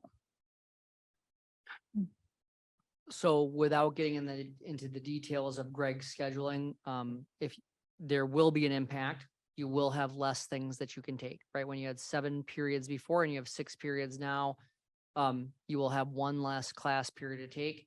And Northfield, unlike a lot of other places that I have been, we have a lot of kids who do take, I can't give you the number right now, but we have a number of students who do take a course every period of the day and don't ever have a study hall, right? And so certainly it would impact people's ability to fill 7 class periods because you'd be at 6. The main part of the savings in FTE is that right now in 6th grade, we have 10 teachers between 2 teams. Now, remember, 6th grade under Minnesota law is still governed by elementary school licensure requirements. So right now we teach reading, writing, social studies, science, and mathematics as the 5 core subject areas. One way, there's a couple of ways that you can get to how that would work, and I don't know which way they're going to look at it. One could be to potentially combine the reading and writing into an English 6 course. That's one way that you get there. Another way would be to have individual teachers specialize in one specific, subject, and then have everybody teach, one specific course because they're elementary licensed and able to teach all of those courses. That decision has not been, I'm just giving you a couple of ways of how you could get there. I'm sure there are others as well. So as Mr. Gelano is still working on the schedule, your logic is correct. We are not necessarily looking at fewer elective areas, but there would be some more student choice that would be involved. And we can have Greg come and share with you specifically how he sees that schedule working for next year. So one question I would have is, do we need to drop to 6 periods to be able to have the savings on the salary side of it? Or can we maintain a 7-period school day and still not have to if they combine the writing and the reading together? That was just an example. I'm just giving you an example. Yeah. So that would be a question. I mean, are we just trying to throw for lack of better phrasing, throw the 6-period day in while we're doing this other reduction, or can it be actually 2 separate questions? Well, my understanding is that the 6-period day is one of the ways that we can continue to prioritize maintaining class size. So that is part of the way that you're going to do it. We will have Mr. Gelano come and explain to you his specific vision of the 6-period day. Okay, that would be great. I also just want to mention, I have some misgivings about discontinuing our C membership because there's an irony there. C is our group that's trying to help us get the legislature to provide more funding for our schools, and it's a small amount, and yet we're saying we don't want to support that now. Does that ultimately affect how much money we get down the road? So are we sort of cutting off our nose to spite our face, or are they really ineffective at this point and as they're winding down or whatever it is? So I would be interested in talking about that more at some point. I'd also be interested in, with the portage question, having a sense of, would that be available for, if we did the cooperative online program, would that be available as soon as next year for our students? Okay. Then I don't have my other questions don't matter. That would be great. Thank you. Thank you, Amy. Anyone else, any more comments or questions? Okay, I have a couple. The WILL program, it was an EA reduced, helping with the WILL program, right? Yes, and so Val will talk about this because there was a change in this very late in the week related to our achievement and integration funding. So Val, do you want to talk about that? And that's at the middle school, It's at right? the middle school, yes. Yeah, we will not be reducing the EA. We're just moving the funding into our achievement and integration budget. So we're reducing some things in the achievement and integration budget, which are on the list already, and transferring that position into A&I, then we'll save the general fund. So it's not an elimination of that position. So there'll still be a staff member there? Is that Mhm. what I'm understanding? Okay. Yes. Paid for from a different bucket of funding. Okay. And so I just wanted to hear you, Dr. Hillman, talk about some of these items are reductions in staff. Some of them are unfilled EA positions. And so we already have a staff member who is not either being supported or doing the work of that other individual until there's a hire. So those positions, those unfilled EA positions are being proposed not to be eliminated and a full-time teacher be hired. And we're still in the same situation, waiting for someone to apply and then hiring that person. So you still have the current staff member, the current instructor, potentially not being supported or doing additional work. So I think if I understand your question, so let's talk about specifically about those special education parts. And then I will also move to that. Yes, there will be times where when there's a reduction where other people do pick up that work, right? In Right. terms of in the special education piece, specifically lines 3 and 4 with the high school, those 3 EA positions, my understanding is that they are positions that we have booked on our potential expenditures. Mhm. There isn't a teacher there yet for those. We're looking at saying we can't hire these 3 educational assistants. Right. We're looking to put out a posting for a teacher to be able to provide special education services to students instead of those 3 educational assistants. So they will have to think about it differently in that way. Special education teachers can provide direct instruction. Educational assistants can reinforce instruction. So our special education, we've actually tried this already once this year because of our inability to hire educational assistants. We have been very lucky that while we hear across the state, the just real difficulty in hiring special education teachers, overall, we've been pretty lucky that we have gotten quality special education professionals to apply for our positions. And we're looking to see, can we make that happen again and serve these special education students in a different way than what they would have with an educational assistant. So this is a case where we're creating a position from the funding that is already existing for 3 positions. But your point is well taken. In any of these cases where we are replacing multiple people with one, Mhm. or we are cutting people's hours back. Mhm. In fact, you'll hear me in a few minutes talk about unfunded or underfunded mandates. And we have a tremendous amount of work that needs to be done. And when we cut back people, the expectations do not go away. We have learned to be very efficient. I think contrary to a lot of sometimes things you might read in social media or even in the media, our school is actually quite efficient in terms of how we implement our staffing. And whenever we cut back, someone else will have to do that work. And it can sometimes, it can affect it in a number of different ways. So the work still has to be done. It's either done with less people or sometimes with more people. So for example, when you cut teaching positions, almost always does class size go up. You're seeing some approaches here that are intended to mitigate that. But whenever we lose people in the system, it has a direct impact on the services that people receive. Yeah, I just wanted to acknowledge that reality that we are currently stretching many of our staff members thin. And because of the financial situation that we're in, we're gonna ask many more to take on additional duties or to go without support until we hire someone. So I just wanted to acknowledge that and hear you talk about that. So thank you for that. And then finally, I wanted to, it sounds like many of us are in agreement regarding the middle school activities. And I have to remind myself that this is a proposal and, there is space for us to say, Thank you for the suggestion, but we can't see these items go. So I think that I would echo several of the comments that were made tonight. I just can't see the middle school losing all of those activities, though, again, appreciate the effort that was put there. I feel personally that the middle school has a lot of items on here that they have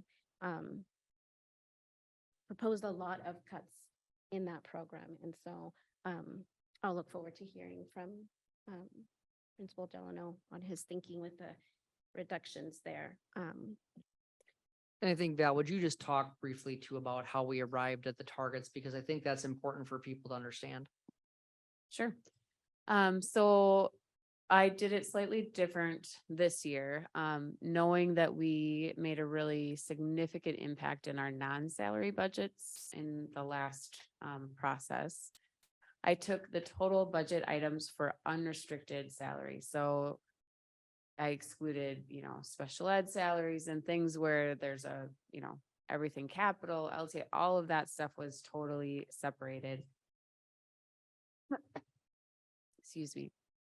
And then I took a percentage, so whatever the secondary total salaries added up to elementary and then district services, and did a percent basis off that total. So looking solely at the unrestricted salaries, knowing full well that wasn't going to be the full cut, was not going to be solely salaries, but knowing that that was going to be our bigger target impact for this round is where that calculation came from.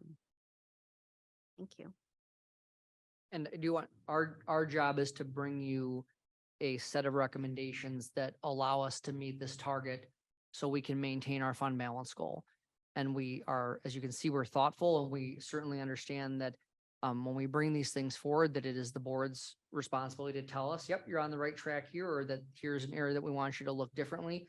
You are the elected representatives of the community, and we provide you recommendations, and then your job is to help guide us as to what is the best way for us to be able, or the most effective way for us to be able to do this at this time. So we will always take what you tell us to do, and we will go back and try to figure things out in a different way and bring you something else. I just do want to share that, again, coming back to what I started with, is all of the programs that we have value. And so that no matter what we end up with, we are going to have things that you vote to reduce that mean something to someone. And so we can't escape that. And I just think it's important for us to face that reality here tonight. So we will certainly take your feedback and look at the drawing board and say, are there different ways that we can accomplish some of those things from what we've heard from you tonight? And when you tell us to do something differently, we find a different way to try to make it happen. Okay, well, thank you so much. A last chance to make a comment or ask a question, and we'll move on. Okay, thanks again for the proposal, and these are exceptionally difficult decisions we're getting ready to take. Okay, we'll move on to item B, which is Dr. Hellman's operation and strategic plan update. So I will keep this brief, but I'm going to start with the last part so we can finish on some things that are happening with our staff. But I do really want to emphasize how important this part about the legislative advocacy is to the budget process. So if you are a person who is interested in saying, how can I make a difference and how can I help this for the future, this is what you can do. So we did, several of us here, Amy, Claudia, myself, and Robert, we went to the Capitol as part of the Schools for Equity and Education Day at the Capitol program this past Tuesday. We had a chance to view the entirety of the House Education Finance Committee meeting for that day. I've been to a lot of hearings over the years. I'd never sat through an entire hearing, just never had the time. I think we learned a lot about that committee and how it works. And there was some real heartening things like bipartisan support for tax equalization and for additional local optional revenue, for expanding long-term facilities maintenance revenue to cooperatives like the Cannon Valley Special Education Cooperative. And so we had a chance to observe that committee. We had a chance to visit with Representative Purcell. We did have an appointment with Senator Liskey. Unfortunately, it was canceled due to a conflict with a committee hearing. We have another meeting scheduled with him coming this week, which sounds like we're gonna have to reschedule again, but we'll get there. And so these are the bills that people heard or that we heard. And so I encourage you, most of these hearings are live streamed, or you can watch them. You just go to the House or Senate website, you can see. And I've learned if you play them on 1.5 times speed, you can watch more in a shorter amount of time, and people don't quite sound like Mickey Mouse quite yet. What we need to advocate for unequivocally is adding 5% to the basic formula and indexing it to inflation. So 5% in year 1 of the biennium and year 2 of the biennium, and indexing it to inflation. We just had with the new financial forecast came out today. And even when they finally added inflation into the financial forecast, they are still projecting a $17.5 billion surplus. This needs to be the Minnesota miracle that we had in the early 1970s under Governor Wendell Anderson. We have a once in a generation chance to structurally fix how we finance education in Minnesota. This does not solve all of our issues right here, because declining enrollment is, but if we can't get this done now, it will not happen. So we all have to speak with one voice. Anyone interested in joining our legislative action committee, we would be happy to have you. Just let me know and we'll get you on our list of 50 some people that meet every other Saturday. Number one, 5% on the formula in each year and indexing it to inflation. Then finally, fully funding the special education cross subsidy, not 50% like in the governor's proposal, 100% like in Representative Walgamott's proposal. Every penny of the cross subsidy paid for by the state, full stop. Those are the two things that we need the legislature to do now to give us the foundation for the future. Then as we continue forward, we also have to understand that there are over 2,000 bills introduced in the legislature already. 2,000. It's a lot of bills, right? In our board packet tonight, you can see the bill tracker that gives you the education bills. And there is no such thing as a policy bill that doesn't cost money. So many of the policy bills, I think most of us would agree with. There's a lot of things that are very good, but we have to recognize that when we implement new policy, that does erode the benefit we might get from additions to the general fund. I mean, I've given 3 examples in my report. One bill, House File 1348, would require school districts to fund 83% of single employee health insurance premiums. Now, our district right now pays around 80% of the single employee health insurance. We, of course, this board voted to put $1 million toward employee health insurance to keep premiums reasonable. For us, the 144 people who take single insurance, that mandate costs us about $37,000 more. And you say, well, that's not a big deal, $37,000. Well, remember how I told you there are 2,000 bills right now in the so even if 100 of them are for education and each one of the policy bills has even a small amount of impact, that is how an underfunded or unfunded mandate happens. I've talked to some smaller school districts where they're talking millions of dollars to come into compliance with that. Again, a laudable effort, but just something that we have to acknowledge and understand that it's going to cost us additional dollars. Again, something like HF2, which is the paid family leave bill, it's an excellent benefit for families, right? And we already offer paid leave for many of our employees. This would extend that. And it is about that there's additional costs employed or that are realized by the employer. A third one is increasing the minimum starting wage for non-licensed school personnel to $25 an hour in HF 1348. All good things. All we're saying is that if you're going to give us a new mandate, please make sure to fund it, right? Put funding in it. An example of that is the literacy bill, the READ Act. They are putting funding in that. They're requiring every district to hire a literacy specialist, but they do have a line item to help pay for the literacy specialist. Another example where they've given school districts the opportunity to raise some funds is there is a bill that would allow hourly school employees in some circumstances to garner unemployment insurance over the summer. Again, they've given local school boards the authority to levy for that. Again, there's a funding mechanism. All we're asking, we understand that there has to be statewide policy for statewide issues. But if you're going to give us new mandates, fund them. Because some people will say, well, if they give you 5% on the formula each year, index it to inflation, and they cover the special education costs, shouldn't that be enough? I would say no. That's our back pay. That's what you have been shorting us for 30 years. So don't give me that, right? Right now, you are paying us back pay, and now we're back to a point of foundation. Now, as you add new requirements, you need to make sure that you fund those, in my humble but deadly accurate opinion. And so those are some pieces about democracy is not a spectator sport. People need to be involved. You need to write a letter to your legislature. You need to go to the Capitol. You need to call the legislative assistant. You need to tell them that this is a moment in our lifetime where we can substantially have an impact on public education and therefore on our nation. So if this is not a rallying cry for us to do what should have been done a long time ago, I don't know what it is. And if the time is not now, I do not know when you have $17.5 billion of surplus. A time for another Minnesota miracle is now, and I encourage everyone to join me in loudly voicing at the Capitol to be able to help us, not for next year, but for further down the line. So that is my legislative report that got a little bit more passionate than I had intended it to.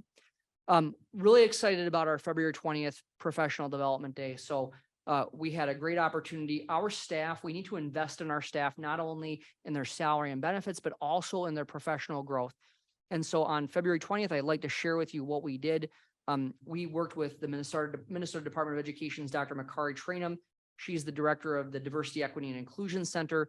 And there's a Minnesota teacher licensure renewal requirement for cultural competency training. We've provided that to our staff several years ago. We're standardizing to provide that each year, part of the standards each year, so that we are able to make sure that we are continuing to increase our cultural competency to serve every student and to help prepare them for lifelong success.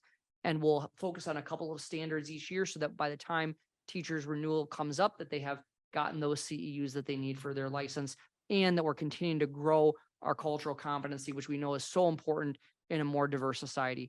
We worked on some things with our elementary staff around conscious discipline. It's an approach. It's not a curriculum. It's not a set, but it's an approach to how we think about discipline that has gotten rave reviews from our pre-K through 5th grade staff. Middle school did some continued work about AVID implementation. You've heard about AVID before from Mr. Jeleno. And then I always love a good ed camp. So the high school had a great ed camp. An ed camp is a participant-driven event. So staff determines the topics they want to discuss. The high school had 15 different sessions. I gave you some examples of things like creating a classroom engagement plan, poverty and its hidden culture, Costa's level of questioning and thinking. So a range of different things for our staff to continue to learn. So that is what happened during our Professional Development Day on February 20th. So that is my report this evening. Fantastic. Thank you so much. Any questions or comments for Dr. Hillman? Okay, very good. Item 6 on our agenda is committee reports. Do we have any that were submitted? Okay. Item 7, we move on to the approval of the consent grouping. As a reminder, there were some personnel items in the table file added to the consent grouping. Is there anything anyone would like to pull from the consent grouping for separate consideration? Okay, is there a motion to approve the consent grouping? Moved by Jenny, second by Corey. All those in favor of approving the consent grouping, say aye. Aye, opposed? Okay, motion carries. Items for individual action, we have 4 tonight. Director Murdersdorf will review the 23-24 operating capital and long-term facilities maintenance budgets presented at the February 13th board meeting. I will take a motion. Val will present or offer any additional comments, then we can discuss it. Is there a motion to approve the 23-24 operating capital and long-term facilities maintenance budgets as presented in the packet? Moved by Corey, second by Robert. Okay, Val, would you like to make any comments?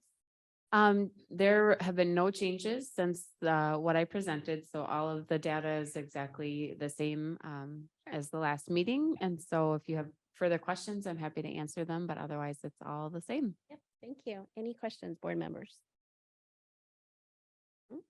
Okay, seeing none, we have a motion and a second. All those in favor say aye. Aye, opposed? Okay, motion passes. Long-term facilities maintenance 10-year plan and the indoor air quality management plan was presented at our last meeting. Is there a motion to approve the long-term facilities maintenance 10-year revenue and expenditure plan and the indoor air quality management plan as presented? Moved by Ben, second by Amy, thank you. Board members, do you have any questions or comments on this item? Okay, we have a motion and a second. All those in favor say aye. Aye, opposed? Okay, Motion passes. Letter C, we have 4 policies to take action on tonight. I will take a motion first, then we can discuss and vote. Is there a motion to approve the policy committee's recommended updates to policies 644, 721, 807, and 808 as presented? And 808 does have an update in the table file. Would like to move. Robert? Okay, is there a second? Jenny, thank you. Okay, wanna Yeah, make any comments, Mr. I just Hagan? do want to make a comment on 808. So based on hearing feedback from board members at the last meeting, just about some concerns about seamless operations during the school day and talking with a couple of staff members, we did add some language around some very limited circumstances where an employee could provide their badge to another employee or substitute who is completing a specific task to ensure seamless operations of the school day. So this example would be, I'm a teacher on the playground at an elementary school with a substitute whose badge does not open a door. I am staying here to watch, to supervise the students while I hand my badge that will open the door to the substitute who's walking to the door, uses it to open the door, and then the students walk in, the badge is handed right back to the regular employee, if that makes sense. Yep. Another example could be if there's a sense of urgency about getting a copy and the teacher can't leave the classroom because we use our badges for the copy machine as well. So we've actually laid out a couple of specific examples, but the bottom line is we've really emphasized that it's limited circumstances during the school day to facilitate seamless operations. So it isn't, here's my badge, go open, the door for this. This is, I see you basically with my badge, you're taking it and coming right back. And then we've also indicated in the policy that it should be promptly returned to the staff member. And that if you do give your badge to someone else, even in this limited circumstance, you are responsible for that other person's actions. Sure. Super.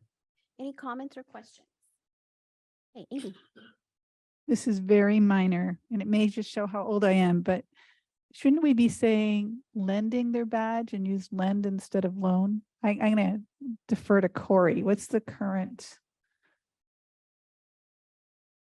I got loaning in there. Is that okay? Yeah, loan is a Well, like- noun, lend is a verb. I look at it as,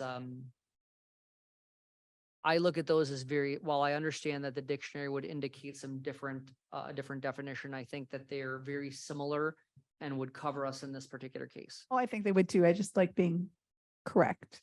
Oh, correct. I don't think it's incorrect. Oh. Okay, Corey. Just for a little background, in 7th grade, that was the one question I got wrong on one English test. It still plagues me to this day. But it was lend versus borrow, not lend versus loan. 99 out of 100, lend versus borrow. So I don't have any expertise on loan though. Oh, we have book loans. Loans from the library. I'm looking up the definition. Yes, Ben. I was just gonna say, as long as it's not borrow, we know it's right. But Good distinction. I'll borrow you something. All right, the whatever place online says that loan can mean to lend. So Mhm. Okay, any So you're other? comfortable with that? no, but I won't,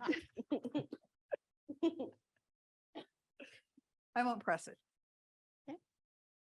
Any other comments or questions? Okay, we have a motion and a second. All those in favor say aye.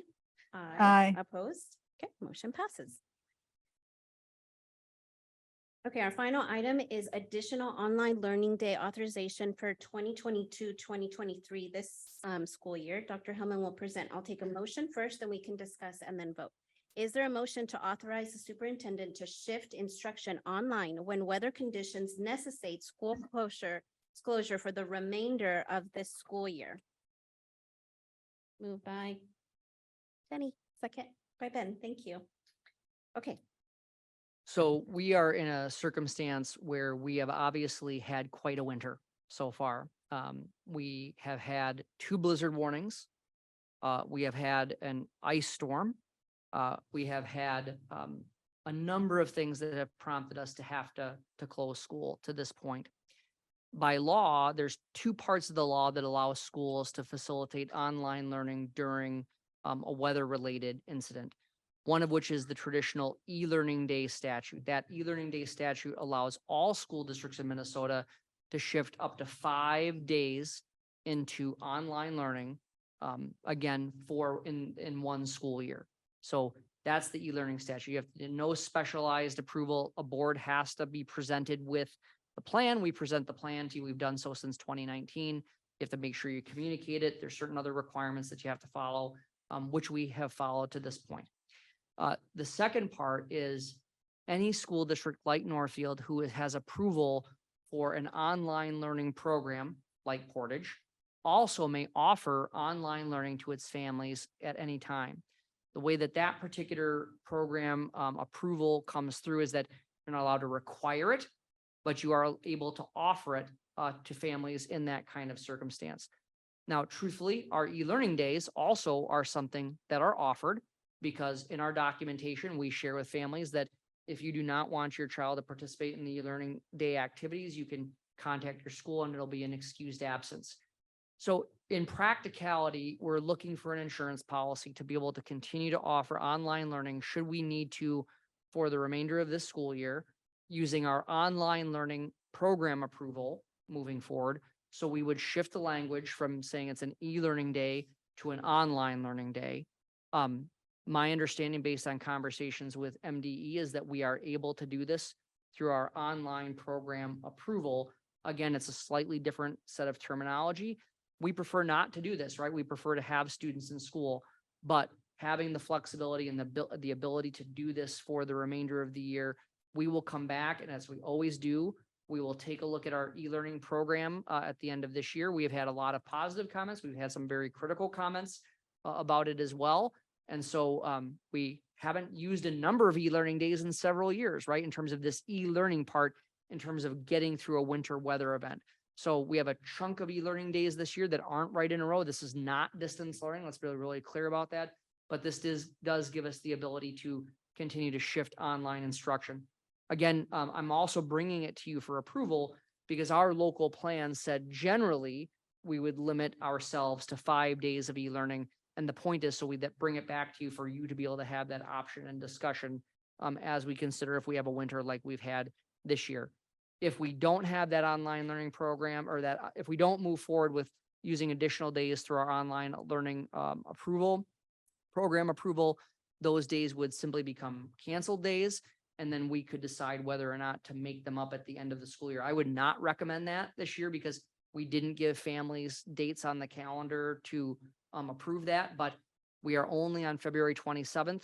I'm hopeful that I'd be happy to not have any more snow for the rest of this year. But it is Minnesota and we need to be prepared for it. So again, in the interest of transparency, making sure you understand there's a difference between e-learning and our online learning program approval. They function in a similar way, but not exact. And so we wanted to make sure that you had the opportunity to weigh in on whether we should move forward using our online program approval to continue offering online learning on days when we have to cancel in-person learning due to weather events. Okay, questions? Ben, you have a question? How often is that online learning plan reviewed and approved by MDE? That's a good question. I don't know the answer to that. I believe it's a several year approval. I don't know. I don't have tonight when that's up for review, Okay. but we can find out. And then just one additional question. So if Portage were to go away, and let's say we're still under that approval window, would that have any effect on, I mean, and I understand that this is just for this calendar school year, but in the future? So as we review the online learning program approval, there are districts that do have there's several levels of online programming approval. And so we have the most comprehensive one right now. I don't know the answer to if we have a lower level of approval, if that provides us the opportunity to do this. I do know there's a lot of discussion across the state right now with this because the vast majority of school districts do not have online program approval. So there's many districts that are running into this 5-day limitation. And I do think that there's going to be some movement at the legislature to try to see, can they get some extension there? Question? Anyone else? Jeff? Yeah, just as a point of information for you to comment on how our funding days are done and then how this addition passed or not passed would affect or not affect that. That's a great question, Jeff. So we have 173 scheduled school days. And the minimum in the state is 165. So we start with 8 days above. An e-learning day counts as an instructional day. And so that we are still, even though we've had 7 total cancellations, we're still at 171. And my understanding is that we're able to offer that online learning. We would so even if you didn't count online learning the rest of the year, we still would have to cancel 6 more days before we would hit the minimum. In 2019, when many districts hit the minimum or went below, it does not appear that they had withheld state funding. So there's a minimum of 165. That was a unique winter. There was some snow day relief that year, if you remember, in the legislature. But we still, in all practical purposes, where we're at right now, we are still quite a bit above what the minimum is, Jeff. There's also an hour requirement, which we also are well above that hourly requirement. I knew that was the case, but I wanted to make sure we got that out in the Yep. public. Thank you. Yeah, any other questions, comments? Yeah, Robert. With the change in terminology from e-learning to online learning, would the framework of how this works would it look the same for our parents and students at? We plan to use a consistent methodology of delivering this with some slightly different language. Very good. Anyone else? Nope. Okay, item 9 is items for information. Yeah, vote on. that Oh, I'm yet. sorry. Yes, we haven't voted. Okay, we have a motion and a second. All those in favor say aye. Aye, opposed? Okay, motion passes. Thank you. I don't have any items for information. Do you have something to add, Dr. Hellman? I do not. Then item 10 is our future regular meetings. They are all at 6 p.m. here in the district office boardroom. Those dates are Mondays, March 13, April 10, and April 24th. That is all of our business tonight. If there's, is there a motion to adjourn? Motion. Moved by Jeff, second by. Okay, Robert, thank you. All those in favor say aye. Aye. Opposed? Okay, motion carries. We are adjourned.